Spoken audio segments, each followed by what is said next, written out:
Well, welcome to session 2 of the Money Talks. Now, you may remember in the first session we looked at the idea of can money really buy happiness? We said, well, we say it, but most of us, in the back of our head have trouble believing it. My guess is Spike Milligan put it really well when he said, all I ask is the chance to prove that money can't make me happy. Let's see what else Jesus has to say about money as we come to the second of the rich men that Jesus speaks about in Luke's Gospel. And the question really that lies behind today's session, are you investing wisely? Are you investing wisely? So let's get started. Now, you may have heard of the American journalist and author Gloria Steinem. I found a very insightful quote from her. She says this: "We can tell our values by looking at our checkbook stubs." I know it's the American spelling of checkbook, or today she might say, by looking at our credit card statements. And that is, we spend our money on what we ultimately value. If you look where the money goes, you'll actually see what it is that you value. Money and where we spend it shows where our heart is. Now, the centrepiece of what we look at today in terms of Jesus' teaching is a parable, usually known as the rich man and Lazarus. I don't know if you're familiar with that parable, but it is, how can I put it? It's deeply troubling. If you read it and understand what it is that Jesus is saying, it's troubling. The best way to get a feel for it is I'll read it, and you listen to the parable and see what it is that's troubling about it. Right, so I'll read the words of Jesus about this rich man, and then let's pull it apart. Jesus says this, Luke chapter 16, verse 19.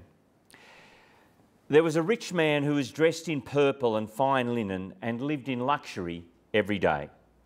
At his gate was laid a beggar named Lazarus, covered with sores and longing to eat what fell from the rich man's table. Even the dogs came and licked his sores.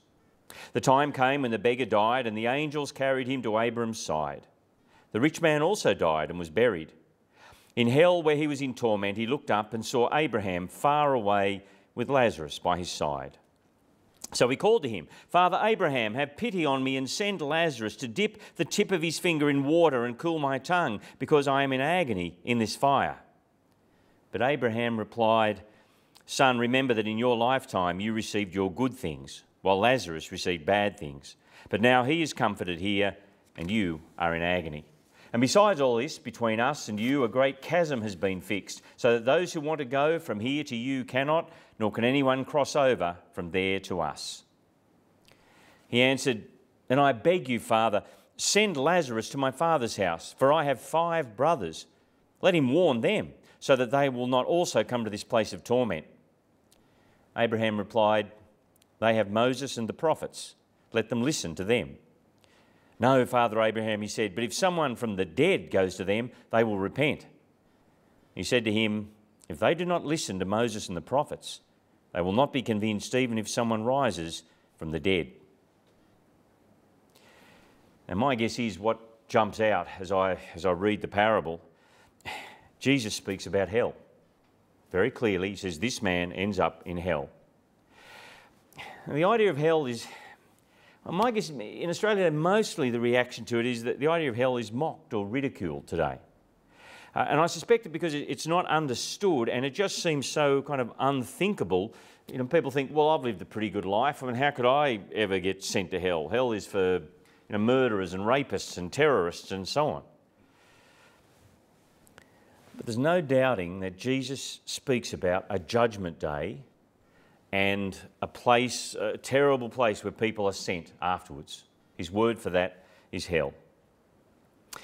A judgment day when we will have to account for how we've lived and how we've related to God.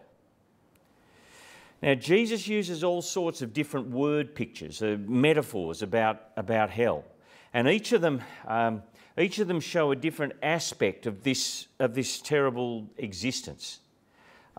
He speaks about the lake of fire, and what's that to teach us? Well, it's where things are destroyed.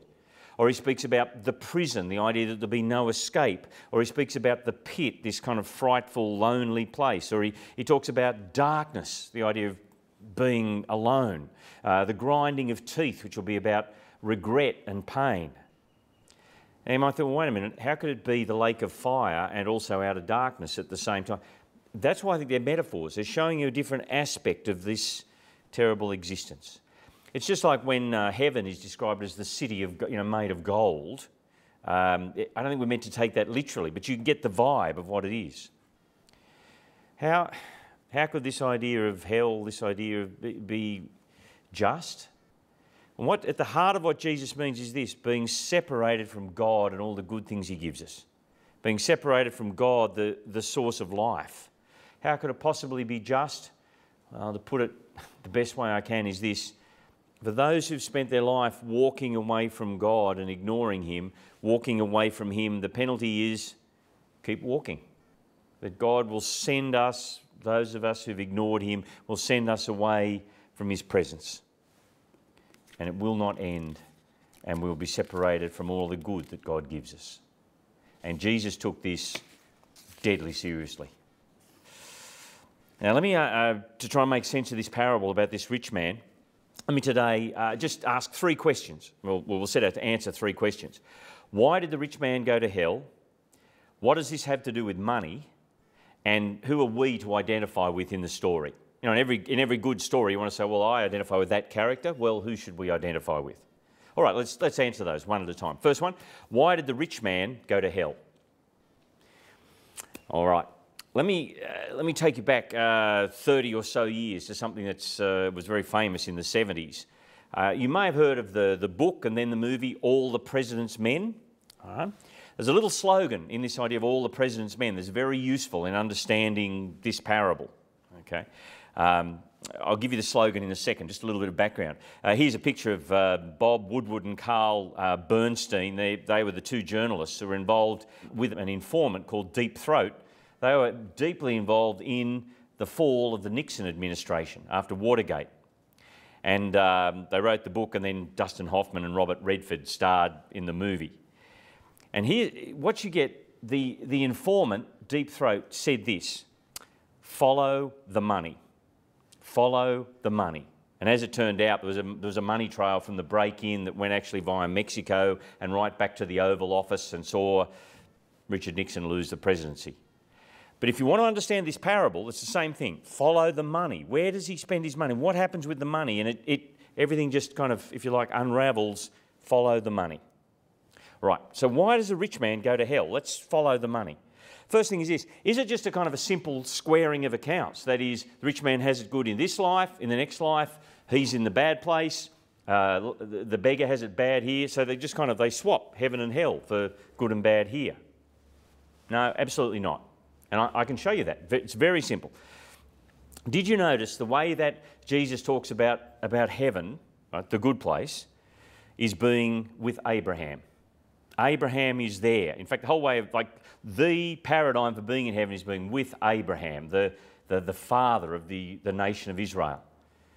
And Abraham is one of the richest men in the Old Testament. Right? Incredibly wealthy, blessed by God, rich, powerful, and yet he's in heaven, guaranteed. So it's not just a squaring of accounts. Now, if you want to understand this parable, you've got to actually look just a little bit wider and understand the context. What's this chapter about in Luke's Gospel? Now, the way Luke's written his Gospel is kind of beautifully put together. Let me show you. In chapter 16, verse 1 and chapter 17, verse 1 are markers to show that all of chapter 16 is one unit. So, for example, 16, verse 1, Jesus told his disciples, and then you go 17, verse 1, Jesus said to his disciples. So it's a unit. And let me show you on the screen then. Jesus told his disciples, then Jesus said to his disciples. The whole of chapter 16 is about money and the future and God. Money, the future and God. And within that chapter, there's two parables that are like bookends. So the first parable is about a manager who sees the future clearly and acts. And the second parable, the other bookend, is the rich man, or the story of rich man and Lazarus. All right. Now, I haven't got time now to look at the first parable about the manager, but it does finish up in verse 9 with Jesus saying to his disciples, to those who would follow him, use your wealth now with a view to eternity. Then Jesus goes on to talk about God and money and our hearts. And he says 4 key statements about God and money. And I'll walk you through them, these 4 key statements, and then they are the introduction to the rich man and Lazarus. If you'll come with me and work hard, these 4 statements will make sense of why the rich man ends up in hell. Okay, so the first statement, Jesus says this, Luke chapter 16, verse 10, whoever can be trusted with very little can also be trusted with much, and whoever is dishonest with very little will also be dishonest with much. What's he saying? It's kind of, it's common sense. The little things in life reflect the bigger things in life. If you're dishonest with little things, you'll be dishonest with big things. So what's he saying? Your attitude to the smaller things reflects your attitude to the larger things, or if you like, the way you behave in the little things will be the same as the way you behave in the big things, the lesser to the greater. Second comment, verse 11. Jesus says, so if you've not been trustworthy with handling worldly wealth, who will trust you with true riches? See, the little to the greater. What's he saying? If you haven't handled wealth here properly, and in Jesus' way of thinking, the wealth that we have here is temporary and of little value, who will trust you with true riches? And what Jesus means is the riches of eternity. So if you think about it, what is it wealth gives us here is significance, security, comfort, satisfaction, all that kind of those sort of things. Jesus is saying the wealth in eternity is so much bigger and better than that. All right. So I'll say that second one in a different way. If you've not been trustworthy with wealth here, who will trust you with true riches, the riches of eternity? Got it? Okay, we're on the third one. Jesus says, and if you've not been trustworthy with someone else's property, who will give you property of your own? What's he mean? All the wealth we have here is God's. Whatever we have here and now is on loan from God. And if you haven't been trustworthy with this and how you've handled someone else's wealth, who will give you true wealth in eternity? Will God give you your own wealth in the next life? Answer, no, he won't. All right. And then the fourth one just nails it all down, and that's this. Jesus says, no servant can serve 2 masters. Either he'll hate the one and love the other, or he'll be devoted to the one and despise the other. You cannot serve both God and money. Notice he doesn't say, don't serve God and money. He says, you can't. You can't serve both. Life goes in one of 2 directions. Either life is about accumulating more and more and more stuff. Life is about the abundance of possessions, like we saw in the last session. Or life is about serving and knowing God. Or as one lady I know recently said, you can't chase 2 rabbits at once. You got it? Like 2 rabbits. Jesus says, you can't do it. You can't serve God and money. And it's worth pausing, I guess, to just say in terms of the diagnostic questions, I know we said in the last session, none of us thinks we're greedy, but it's worth asking the question, where does your security come from? What makes you feel secure about life? Is it money, or is it the fact that I know and trust God? Or our life goals? Or what is it that we kind of scheme and dream about when we get a spare minute? What are we looking forward to? What do we worry about? Does God figure in any of these kind of the way that we think? It's a hard lesson to learn, isn't it, folks? Especially in Australia today. It's a hard lesson to learn. I'll tell you why, because money, it promises so much. Money's about power and security and comfort and prestige. Money looks after us, it soothes us and excites us. And, if you didn't have money, you'd have to end up relying on God. So what's Jesus said? To put it crassly, the way you handle your money shows what you believe about God. If you want to put those 4 together, the way you handle your money shows what you actually believe about God and the future. Now, when you start talking about money, you'll always get a reaction from people. The hip pocket nerve is very sensitive. And as Jesus is talking this day to those who would follow him, there's another group of people listening. You'll see it if you've got the Bible passage in front of you in verses 14 to 18. The Pharisees are listening. Now, the Pharisees were deeply religious people. They, very moral. They publicly talked about obeying the Old Testament, or they would have called the Old Testament part of the Bible Moses and the prophets. So they were the people who talked about obeying Moses and the prophets and the Bible, and yet money actually drove their life. It's easy to look good on the outside and yet have greed as the motivation of our hearts. See verse 14, the Pharisees who loved money heard all this and were sneering at Jesus. And the one thing Jesus hated more than anything else is hypocrisy. So being outwardly moral and so on, but inwardly God knows our hearts.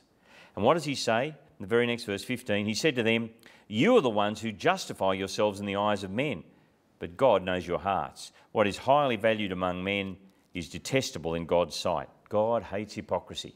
He sees our hearts. He hates play acting. Now then, in the next few verses, Jesus gets stuck into the Pharisees about their claim to listen to Moses and the prophets, and he gives some examples of where they actually don't listen to Moses and the prophets. I won't drill down into that detail at the moment because that's enough context to understand this parable about the rich man and Lazarus. All right, so let me just summarise again. What's he said? What you do with your money shows your attitude to God, and you can't chase two rabbits at once. And then these people, the Pharisees, claimed to listen to Moses and the prophets, right, to believe the Bible, right, but really they didn't. Now you hold all those things together, and I'm going to read the parable again, and it'll all fall into place. Verse 19, there was a rich man who was dressed in purple and fine linen and lived in luxury every day. Nothing wrong with being dressed in purple. That's fine, not a problem. The problem comes in verse 20. At his gate was laid a beggar named Lazarus, covered with sores and longing to eat what fell from the rich man's table. Even the dogs came and licked his sores. The rich man does nothing to help him. Nothing. If the rich man had read the Old Testament, if he'd read his Bible, actually probably went to synagogue and actually heard the Bible read, if he'd actually taken it seriously, he would have understood what God wanted was that he should care for this man. So, for example, Proverbs, part of the Old Testament, Proverbs chapter 14 verse 31 says, whoever oppresses the poor shows contempt for their maker, and whoever is kind to the needy honours God. Or another proverb, 21:13, if a man shuts his ear to the cry of the poor, he too will cry out and not be answered. And so the way that we regard the poor, the way that we treat other people financially and so on, reflects what we think about God. And you notice, as Jesus tells this story, this isn't a kind of the rich man failed, he got 49% instead of 50%. This is just a complete failure, total hard-heartedness. We find out later on in verse 24, the rich man even knew the beggar's name. He calls Lazarus by name. So he knew this man's name. The dogs are licking the sores on his body. The rich man steps over the beggar to get into the limo, whereas with a flick of the fingers, he could have fixed it all. Give this man a meal, put him in the guest house, whatever. He did nothing. And so, verse 22, the time came when the beggar died and the angels carried him to Abraham's side. The rich man also died and was buried. As I said earlier, being with Abraham is kind of a metaphorical way of talking about heaven for the first century Jewish people. It's interesting, isn't it? The rich man isn't given a name here. Maybe it's because kind of the money just defined who he was.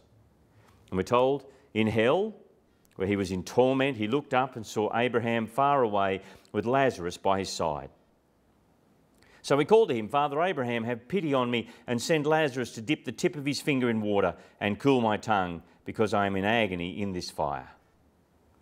Why did the rich man go to hell? The way he spent his money showed exactly what he felt, what he thought about God and other people. Now the second question, what does it all have to do with money? Remember, follow the money. He'd not been trustworthy with his wealth. God had given him all of this, given him these opportunities and all this wealth. He'd not been trustworthy at all. You can't serve God and money. It was very clear what he served, and so God will not give him wealth in eternity. You know, if you serve money, it's very hard to be generous, to be really generous. In Australia, the latest figures I can get, 2005, 2006, in Australia, those are 7 or 8 years ago, 4.2 million Australians gave tax-deductible donations to charity. Okay, 4.2 million Aussies, tax-deductible donations to charities. The average per person was $370 for the year. $1.01 per day. We're not $1 a day to all tax-deductible charities. We struggle with generosity.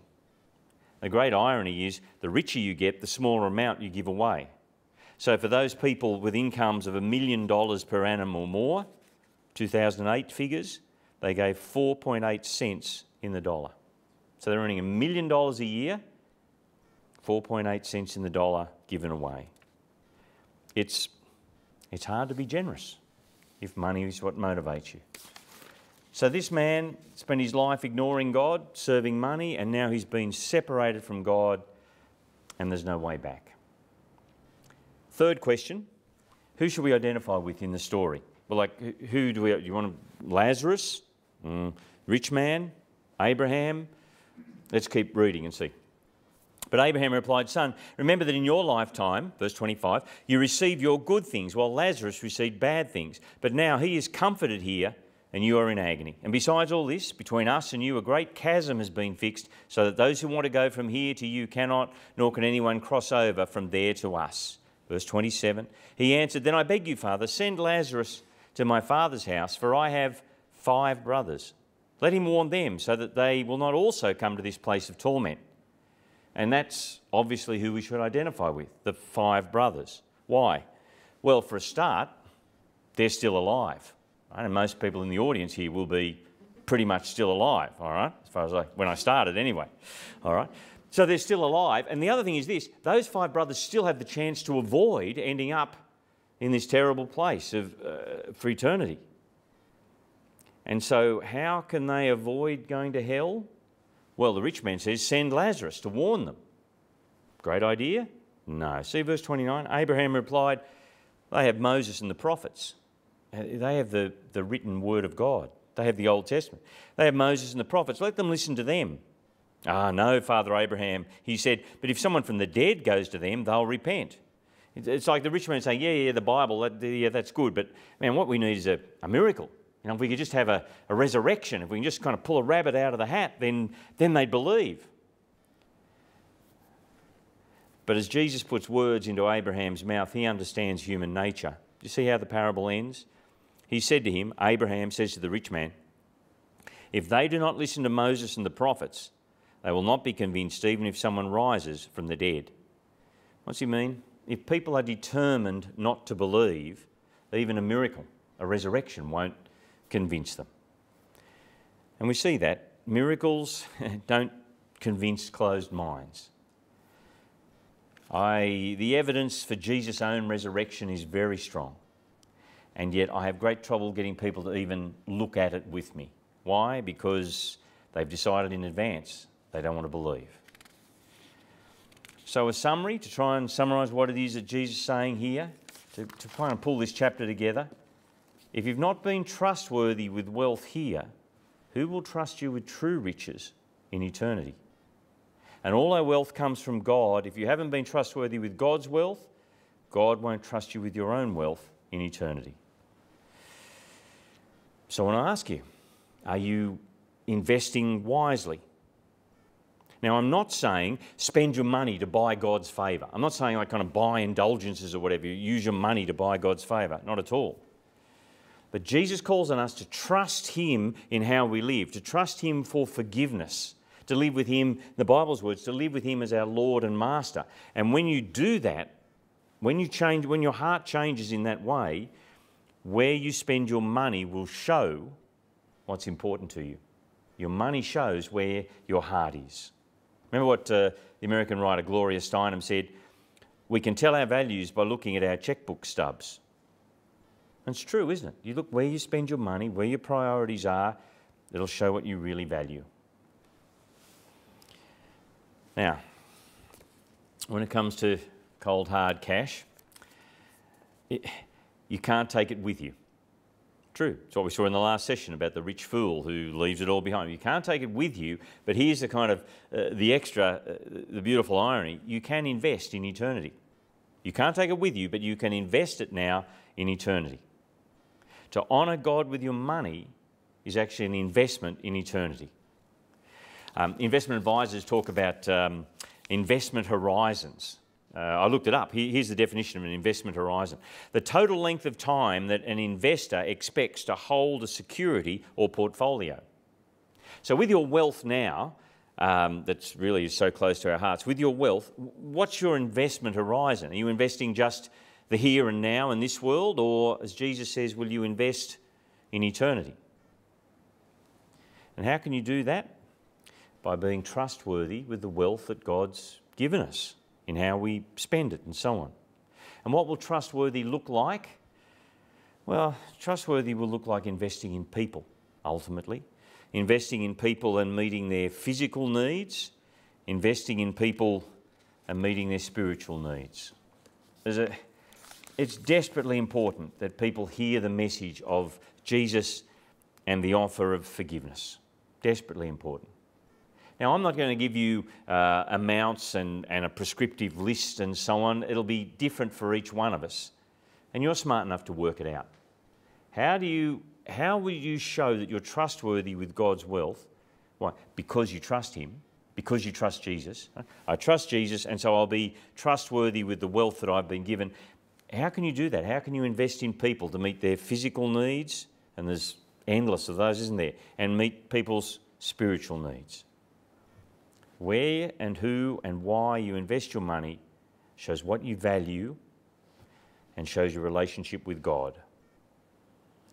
Money indicates where our heart is. So, if I can summarise, what's Jesus saying? Trust Him as Lord and Master, as the one who'll forgive us, and then be trustworthy with the wealth God has given us to manage.